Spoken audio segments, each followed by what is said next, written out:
우리 교회 장로님들 한번 생각해 보세요. 가정들이 다 건강해요. 목사님 속 모르는 소리 마세요. 그래도 그만하면 좋은 거예요. 우리 시무 장로님들 한번 생각해 보세요. 가정들이 다 건강해요.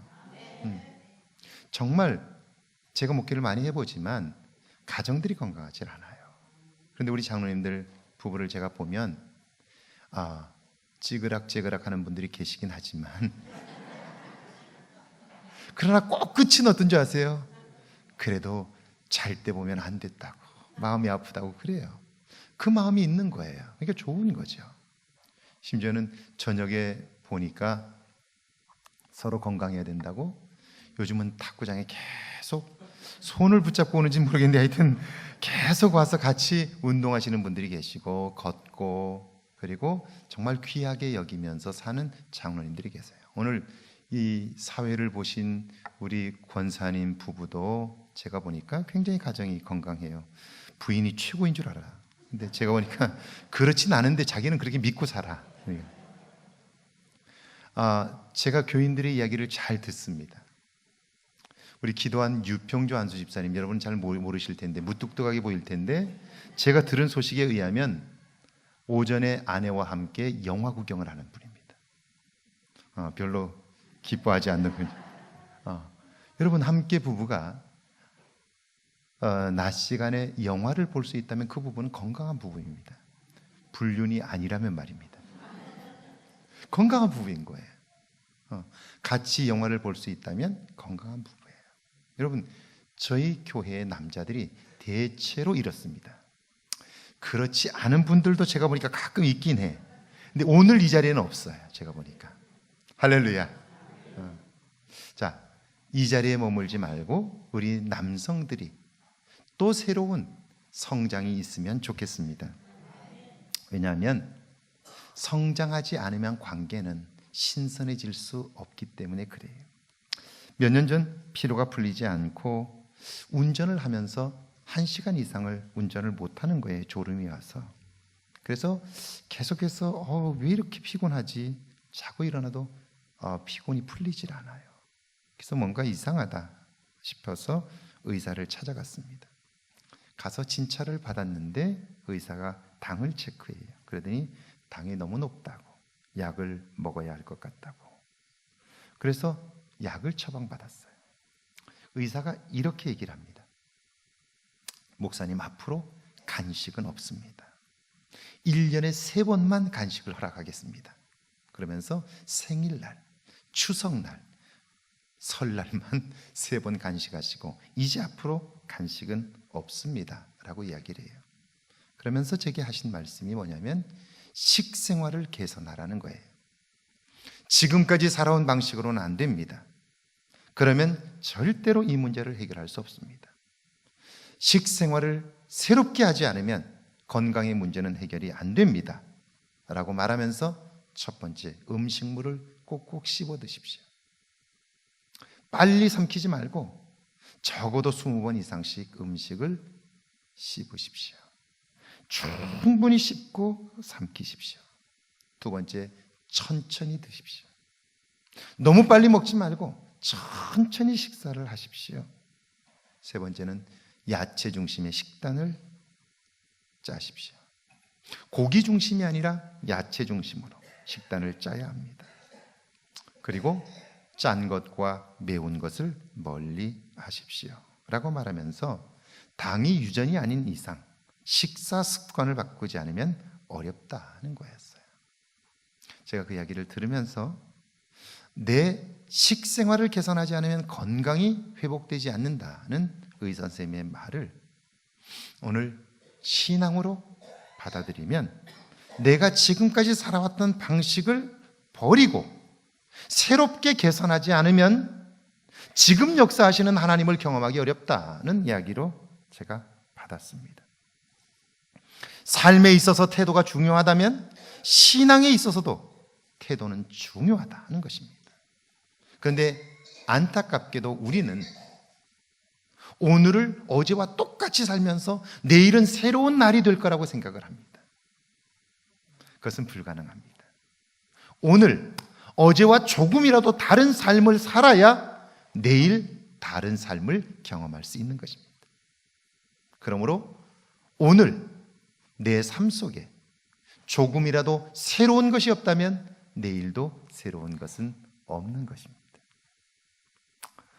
삶의 태도를 바꾸지 않는 한 결코 내 삶에 새로움이 없다 하는 것이 의사 선생님을 통해서 들었던 그 음성이 하나님의 음성처럼 제게 들려졌습니다. 이덕일 교수라고 하는 분이 계십니다. 한가람 역사문화연구소장을 역임하신 분인데 지금도 그 자리에 계십니다. 그분이 쓴 책 중에 이런 책이 있습니다. 정약용과 그의 형제들이라는 책입니다. 이덕일 교수는 이 책에서 세속적 기준을 가진 천주교의 태도를 지적하고 있습니다. 아주 날카롭게 지적해요. 여러분이 잘 아는 것처럼 정약용은 목민심서, 그러니까 오늘로 말하면 관리, 정부의 관리, 공무원이 된 사람이 어떻게 백성을 대해야 하는지, 그리고 공무를 어떻게 집행해야 하는지를 아주 자세하게 써놓은 책이죠. 지금도 그 책은 관료나 공무원들에게 그야말로 기본이 되는 아주 소중한 책입니다. 목민심서의 저자이지요. 유명한 분이죠. 그 정약용에 대한 이야기를 하면서 이렇게 얘기를 합니다. 정약용은 한때 천주교 신자였습니다. 그러나 그는 동부승지를 사양하는 상소문을 통해서 자신은 공개적으로 더 이상 천주교인이 아니다라고 밝혔습니다. 그런데요, 그의 셋째 형 정약종은 마지막까지 천주교인으로서 신앙을 지켰습니다. 그저 단순히 교회를 다닌 정도가 아니고요, 그는 천주님을 믿는다는 이유로 마지막까지 신앙을 지키고요, 그리고 그 단 하나의 이유, 천주를 믿는다는 이유로 서소문 밖에서 참수형을 당합니다. 순교를 당해요. 그런데 마지막 죽음의 자리에 선 이 정약종이 얼마나 대단한 사람이었는지, 마지막을 얼마나 담대하게 지냈는지 기록을 보면 이렇게 되어 있어요. 그가 이제 천주를 믿는다는 이유로 형장에 잡혀옵니다. 다른 사형수들과 함께 잡혀오게 되는데요, 다른 사람들은 죽음 앞에 서서 살려달라고 요청을 해요. 죽고 싶지 않다고 살려달라고. 나는 이제 천주교를 떠나서 더 이상 신앙생활을 하지 않겠다고 그렇게 배교하는 일들이 벌어져요. 그런데 정약종은요, 그렇지 않습니다. 그는 마지막까지 하나님 계신 하늘을 우러러보면서 그는요, 절대로 그 어떤 사람 앞에 고개를 숙이지 않겠다고 말해요. 그리고 당당히 고개를 쳐들고 하늘을 바라보며 눈을 부릅떠요. 그 모습이 얼마나 당당했는지 망나니가, 목을 채하는 망나니가 그 기계에 눌려서 칼을 헛칼질을 할 정도로 그의 기계는 대단했습니다. 결국 정약종은 목이 잘려 죽임을 당하는데요, 목이 떨어지는 순간까지 그는 고개를 내리지 않았다는 거예요. 여러분, 정약용과 정약종, 캐톨릭 입장에서 보면 누가 더 위대한 것입니까? 누가 더 대단한 것입니까? 그런데 오늘날 한국 천주교회는 정약종보다 정약용을 더 높이고 있어요. 왜 그럴까요? 정약용이 우리 역사에 미치는 영향이 더 크기 때문이에요. 다시 말하면 세속적 명성을 더 높이고 있는 거예요. 우리 이덕일 교수는 천주교의 이런 태도를 이야기하고 있습니다. 오늘 우리 교회가 그렇지 않느냐 하는 것입니다. 교회 안에 세상적인 직위를 가진 사람들이 오면 모두가 일어나 그를 환영합니다. 그런데 전혀 지위가 없는 사람이 왔을 때도 교회가 그렇게 합니까? 왜 그를 그렇게 높이려고 하는 것일까요? 이유가 뭘까요? 오늘 교회가 세속적인 기준을 가지고 교회 안에서 통용하려고 하는 것은 아니냐 하는 것입니다. 세속적 명성을 더 높이 여기는 것이 아니냐, 이런 태도가 우리 속에 있지는 않느냐는 거예요. 세속적 기준이 우리 속에 들어와 있는 것은 아니냐 하는 것입니다. 마가복음 12장에 보면 예수님께서 성전에 오르셨습니다. 성전에 앉아 성전 안에 있는 헌금함에 돈을 넣는 사람들을 주목해서 보셨습니다. 화려한 옷을 입은 부자들은 그곳에 서서 모든 사람들이 보고 있는 가운데 엄청난 액수의 돈을 헌금합니다. 그런데 남루한 옷을 입은 한 과부는 그 헌금함 앞에 오더니 작은 동전 2개, 지금으로 말하면 500원짜리 동전 2개를 집어넣습니다. 제자들이 모두 다 그 장면을 봤습니다. 똑같이 봤어요. 그런데 예수님께서 이렇게 말씀하세요. 과부가 부자보다 더 많이 드렸다는 거예요. 여러분, 제자들이 바보가 아닙니다. 다 봤어요. 누가 얼마를 넣었는지 다 봤어요. 누가 많이 넣었는지 다 봤어요. 그런데 예수님은 과부가 부자보다 더 많이 드렸다는 거예요. 아니, 이게 말이 됩니까? 내 눈으로 똑똑히 봤는데. 그런데 예수님의 그 다음 말씀이 중요합니다. 부자는 지극히 적은 것, 지극히 많은 것 중에 일부를 드렸지만 과부는 자신의 생활비 전부를 드렸다는 거예요. 그러므로 그가 부자보다 더 많이 드렸다는 것입니다. 여러분, 제자들이 본 것과 예수님이 보는 것이 달랐다. 이것이 이 말씀의 핵심입니다. 오늘 우리가 육신의 눈으로 보는 것과 하나님이 주목해서 보는 것이 다를 수 있다는 사실, 우리는 이걸 기억해야 합니다. 그렇다면 신앙생활을 한다는 게 뭘까요? 그것은 내 육신의 눈으로 보는 것으로 판단하는 것이 아니라 하나님의 눈으로, 하나님의 시선으로 그 사건을 보고 그 문제를 보는 것이죠. 그걸 볼 수 있는 눈이 필요하다, 그런 말입니다. 오늘 우리가 읽은 본문 4장 4절을 보니까 이렇게 되어 있어요. 같이 한번 읽어볼까요? 4장 4절 시작. 주 안에서 항상 기뻐하라. 내가 다시 말하노니 기뻐하라. 여러분, 이 말씀 속에 담긴 메시지를 제가 지난 주간에 이야기했는데 기억하시죠? 한번 따라해 볼까요? 기뻐하면 기뻐할 일이 생긴다. 여러분, 세상 사람들이 이렇게 말합니다. 기뻐할 일이 있어야 기뻐하지, 이렇게 생각해요. 그런데 그 사람은요, 평생 가도 기뻐할 일이 없습니다. 왜? 우리는 지난 한 주간을 살아봤어요. 기뻐할 일이 있던가요? 몇 번이나 있던가요? 여러분, 웃을 만한 일들이 몇 번이나 있던가요? 우리가 살아가는 세상에는 기뻐할 만한 일들이 별로 없습니다. 즐거울 만한 일들이 별로 없어요. 그렇죠? 그래요. 그런데 성경은 그런 세상적인 기준 말고 기뻐하라, 그러면 기쁜 일이 생긴다라고 말해요. 이것이 기뻐하라는 명령을 하신 하나님의 마음인 것이죠. 기뻐하라, 그리하면 기쁜 일이 생긴다는 거예요. 할렐루야, 할렐루야. 그런 거예요. 그러면서 5절에 이렇게 말씀해요. 너희 관용을 모든 사람에 알게 하라. 주께서 가까우시니라. 이렇게 말씀해요. 자, 관용을 모든 사람에게 알게 하라. 관용이라는 말이 무슨 말일까요? 관용이란 단어를 찾아보면 크게 3가지의 의미가 있어요. 그 첫 번째가 뭐냐면 관용이란 영적 인내라고 말해요. 손해나 역경을 당해도 쉽게 동요되지 않는 것, 이것이 관용이에요. 그리고 영적인 인내입니다. 자, 보세요.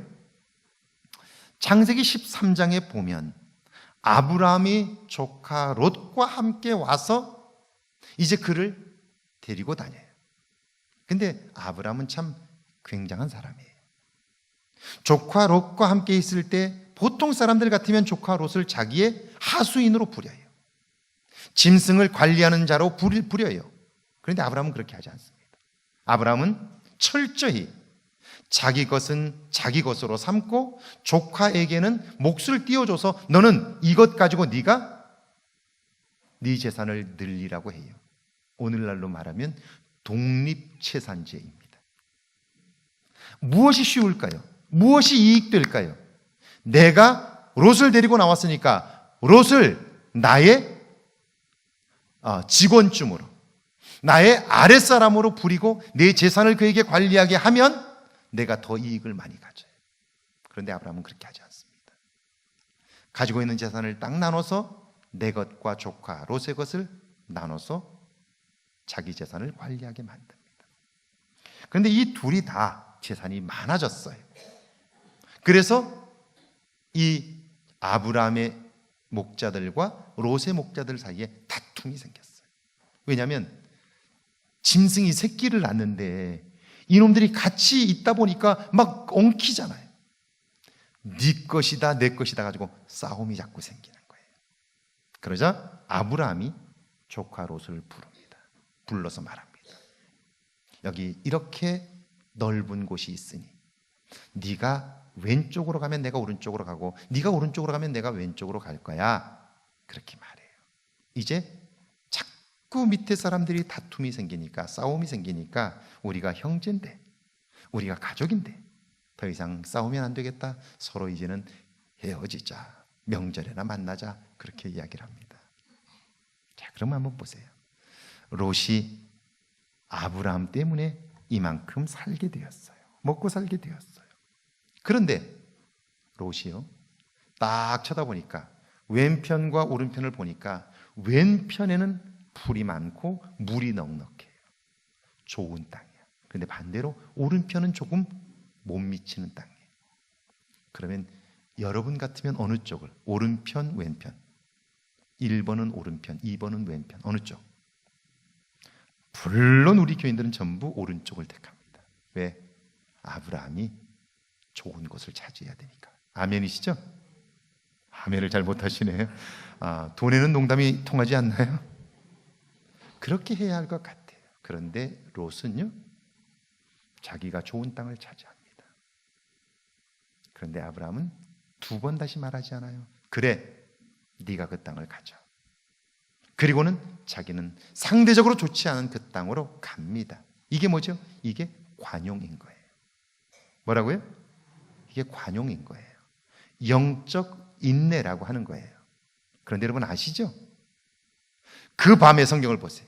그 밤에 하나님께서 아브라함에게 나타나셔서 말씀하세요. 이 모든 땅을 너와 내 후손들에게 주리라. 할렐루야. 이렇게 말씀하세요. 무엇이 복입니까? 롯은 눈에 보이는 풀과 초지와 물을 선택했어요.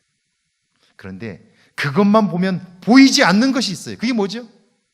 그게 뭐냐면요, 그게 영적인 함정이에요. 유혹의 함정이에요. 그곳에 소돔이 있었다는 사실은 보지 못해요. 결국 그 유혹에 빠지는 거예요. 여러분, 도시는 화려해요. 그러나 도시의 뒷골목은 항상 어때요? 거기에는 쾌락을 품고 있어서 사람들을 유혹하는 거예요. 자, 관용을 모든 사람에게 알게 하라. 무슨 말일까요? 삶으로 너희의 하나님을 나타내라. 그런 말이에요. 두 번째 관용이라는 말은 자신의 당연한 권리를 포기하는 거예요. 창세기 26장에 보면 이삭이 그가 아버지 때 팠던 우물, 그 우물을 다시 파요. 그래서 물을 얻습니다. 여러분, 양을 치는 목자들에게 물은 생명과 같은 거예요. 물이 없으면 짐승을 키울 수가 없어요. 그래서 우물을 얻은 거예요. 그런데 그날 목자들이 와서 그것 가지고 시비를 해요. 다툼이 생깁니다. 이삭은 분명히 자기의 소유권을 주장할 수 있어요. 왜? 아버지가 판 우물이기 때문이에요. 당연한 권리예요. 그런데 다툼이 생기자 이삭은 과감하게 그것을 포기합니다. 그리고 떠나요. 또다시 찾아와 문제를 일으키자 또다시 떠나요. 왜 그러는 거죠? 관용을 하나님을 알지 못하는 사람에게 나타내기 위함이에요. 할렐루야. 자기의 당연한 권리임에도 불구하고 하나님을 위해서 포기하는 것, 이것이 관용인 거죠. 결국 그는요 더 이상 다툼이 없는 땅에 가서 우물을 만납니다. 그리고 그곳 이름을 르호봇이라고 짓습니다. 르호봇이라는 말의 뜻은 하나님이 내 삶의 지경을 넓혀주셨다 하는 거예요. 할렐루야. 할렐루야. 그래요. 내가 노력해서 얻는 땅이 아니라 하나님이 준비하신 땅, 하나님이 넓혀주시는 땅을 관용을 가진 사람, 관용의 마음을 가진 사람이 경험하게 된다, 그런 말입니다. 세 번째는요, 어떤 경우에도 타인을 너그럽게 대하는 거예요. 이게 관용입니다. 어떤 경우에도 다른 사람에게 무례하게 하지 않는 거예요. 그 사람의 인격은 나와 생각이 다르고 내 자존심이 상할 때 보면 알아요. 그때 그에게 나타나는 모습이 결국 그의 인격이에요. 그리고 그것이 관용이고요. 관용이란 타인을 어떤 경우에도 너그럽게 대하는 거예요. 마태복음 26장에 보면 예수님께서 십자가를 지시기 전에 제자들을 불러 마지막 만찬을 하세요. 최후의 만찬이라고 부르는 거죠. 그때 제자들이 발을 씻기시고 나서 예수님께서 말씀합니다. 너희 중에 너희가 다 나를 버리리라, 그렇게 말씀해요. 다 굴기 전에 너희가 나를 3번이나 부인할 것이다 말씀하세요. 그러자 접니까? 접니까? 이렇게 물어봐요. 그렇게 물어보는 사람 중에 가룟 유다도 있었습니다. 예수님은 알고 있어요. 유다가 어떻게 나를 배반할 것인지를 다 알고 계세요. 그런데도 마지막까지 예수님은요, 그 유다에게 떡과 잔을 줍니다. 그리고 끝까지 그를 용납합니다.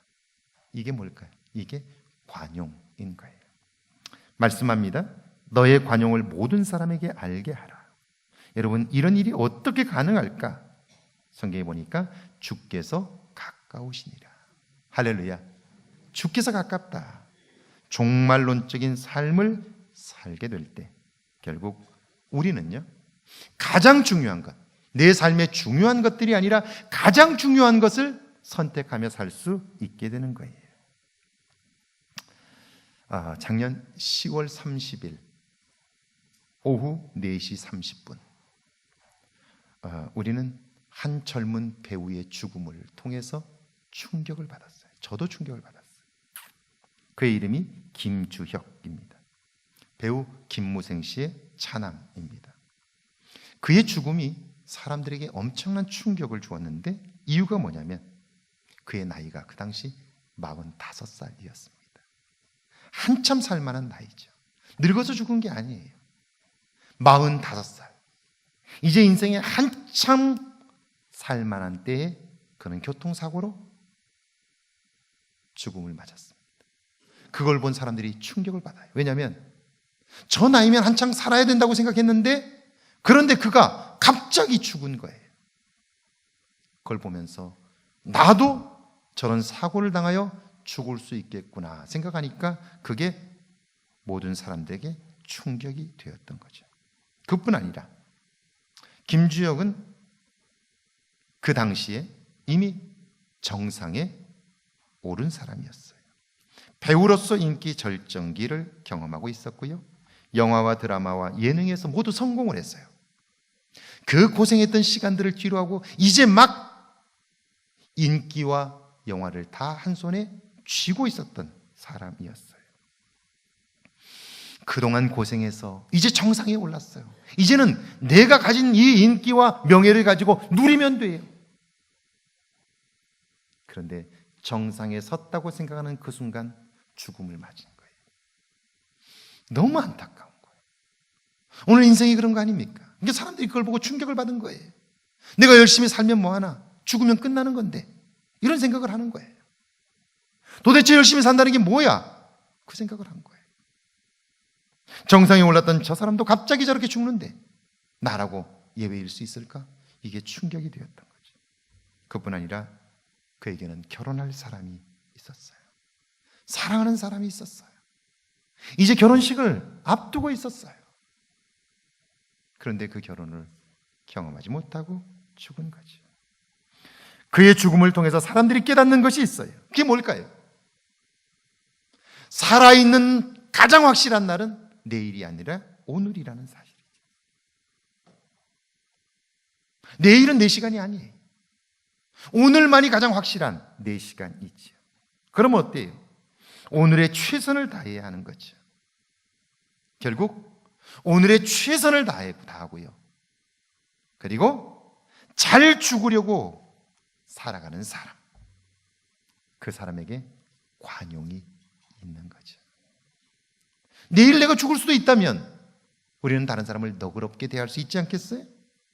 오늘 내가 죽을 수 있다면 손해나 역경을 당해도 쉽게 동요되지 않을 수 있잖아요.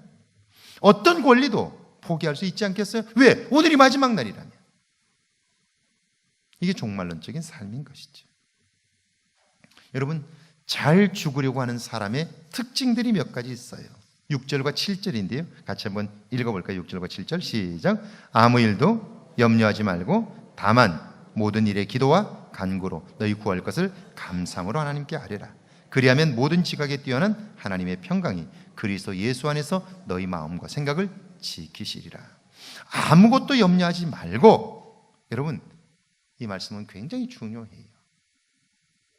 왜냐하면 이 말씀 속에는요 예수님이 하셨던 말씀의 핵심이 있어요. 그게 뭐냐면 너희가 염려함으로 그 길을 한 자나 더 갈 수 있느냐라고 하는 거예요.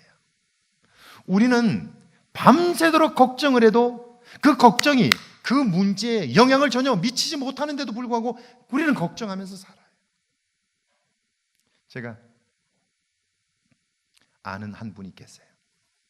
그 남편이 은행에서 은행장으로 지점장으로 오랫동안 계셨어요. 그러니까 평생을 은행에서 계셨어요. 그리고 이제 정년 퇴직이 5년 남은 거예요. 몇 년 남았다고요? 5년. 평생을 그 일을 하고 이제 5년 후면 정년 퇴직을 하는 거예요. 그러면 그동안 고생했으니까 5년 열심히 일하고 당신 좀 쉬어, 그렇게 말해주면 얼마나 좋아요. 근데 5년 남았는데 벌써부터 부인은 걱정하는 거예요. 당신 5년 후에 은퇴하면 뭐하지? 뭐 해먹고 살지? 아침마다 어디 갈 거야? 아니 나 아직 출근을 하고 있는데. 그때 남편들이 무슨 생각이 들어요? 내가 돈 버는 기계인가? 내가 돈을 안 벌으면 이 집에 필요 없는 사람인가? 이런 생각이 들지 않겠어요? 아니 평생 일을 했는데 아직도 5년이나 남았는데 부인은 5년 후에 퇴직하면 뭐 할 거냐고 걱정을 하고 있는 거예요. 걱정한다고 문제 해결되는 것도 아닌데. 제가 그분에게 그랬어요. 아니 아직 5년이나 남았는데 왜 벌써 5년 후의 일을 걱정하느냐고. 그리고 은퇴하고 나면 그분이 지금까지 성실하게 살았기 때문에 그냥 앉아서 놀 뿐이 아니라고. 그때가 되면 또 할 일이 생길 거라고. 그런데도 앉기만 하면 아직도 남은 5년이나 후의 일인데 걱정을 벌써부터 하는 거예요. 근데 그 걱정을 듣는 상대방은 어때요? 마음이 불편한 거예요. 내가 돈 버는 기계라고 생각하는 거예요. 그렇지 않아요. 여러분, 그런데 이게 삶의 태도인 거예요. 이걸 버리지 않으면 결국 하나님이 주셔도 그걸로 인하여 기뻐할 수 없게 되고요. 어려운 때를 만나면 자기뿐 아니라 곁에 있는 사람들을 힘들게 만드는 거죠. 아무런 영향력 없는 걱정과 근심하는 태도, 이걸 버리지 않으면 절대로 삶이 행복할 수 없다는 거예요. 어떻게 이 태도를 바꿀 수 있을까? 모든 일에 기도와 간구로. 할렐루야. 기도함으로 나를 다스리시는 하나님을 경험하면 내 삶의 태도가 달라지는 거죠. 하나님을 의지하는 만큼 내 삶의 근심은 사라지는 거죠. 할렐루야. 그분을 믿기 때문이죠. 그분을 의지하기 때문이죠. 그리고 그분을 의지하는 만큼 내 삶에 맺히는 열매가 있어요. 그게 감사함인 것이죠. 감사함으로 하나님께 아뢰라. 할렐루야. 할렐루야. 그럼요. 제가 지난 한 주간 주일날 예배를 마치고 여기 그날 또 오케스트라 처음 시작하는 시간이라 늦게까지 그 일하고, 그리고 또 마지막 해야 할 것들을 막 마무리하고, 또 한 주간을 비우게 되면 주일 오후 예배나 그리고 수요일 예배나 이런 것들을 다 준비해 놓고 가야 돼요.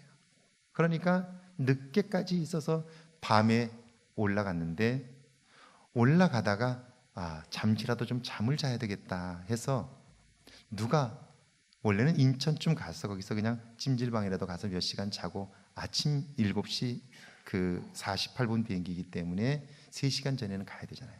4시 40분에는 도착해야 되니까 일찍 출발을 또 해야 돼요. 그래서 몇 시간에도 인천 가서 자고 가려고 그랬더니 누가 그랬대요. 공항 안에 가면 거기 찜질방이 있어서 거기서 잠깐 자면 좋겠다고. 그래서 그 말을 믿고 갔는데, 가보니까 사람들이 너무 많아가지고 그 바깥에 줄을 쫙 섰는데 들어가지 못하고 서 있는 거예요. 결국 공항에서 좀 어떻게 삐집고 잡아야 되겠다 그래서 공항을 몇 바퀴를 돌았는데 다들 의자에 들어 누워가지고 누울 곳이 없는 거예요. 결국 3층에 장사를 마쳤던, 옛날 우리 이스라엘 갈 때 최영수 권사님이 그 찹쌀밥을 해가지고 와서 먹었던 그 정자, 거기를 못 들어가게 막아놨어요. 근데 그 정자가 분명히 제가 가본 기억이 있기 때문에 몰래 들어가가지고 그 위에서 쭈그리고 잤어요. 자는데도 경비가 와가지고 나 내려가라고 또 깨워가지고 잠을 한 잠도 못 잤어. 그리고 비행기를 타고 내리자마자부터 하루 일과를 시작한 거예요. 그리고 거기서 3시간 반을 마치고 올라와서 또 저녁 밤 11시 40분 비행기를 타고 새벽 4시 40분에 도착을 했어요. 도착하자마자 또 그 다음 일정이 있으니까 불이 나게 차를 가지고 내려오고 와서 준비하고, 그러니까 지난 한 주간 저는 거의 잠을 못 자고 왔다고 보면 틀림없어요. 그러니까 지금 제정신이 아니다 이렇게 이해하시면 돼요. 제가 지금 제정신이 아닙니다. 그런데 그럼에도 불구하고 제 얼굴이 밝을 수 있는 것은 제 속에 감사함과 기쁨이 있기 때문이죠. 할렐루야. 누가 시킨 것도 아니에요. 그거 한다고 돈 주는 것도 아니에요. 그런데 그 일이 기쁘기 때문에 할 수 있는 것이죠. 할렐루야. 아무것도 염려하지 말고, 이 말은 하나님을 온전히 의지함으로, 걱정한다고 해서 문제가 해결되는 게 아닌데 우리는 이런 삶의 태도를 가지고 사는 거예요. 그래서 하나님께 맡기면, 기도하고 간구함으로 하나님께 맡기면 내 삶에 맺히는 감사의 열매가 있다는 거죠. 그뿐 아니라 감사함으로 내 삶에 기쁨이 있으면 그때 내 삶에 맺히는 열매가 있어요.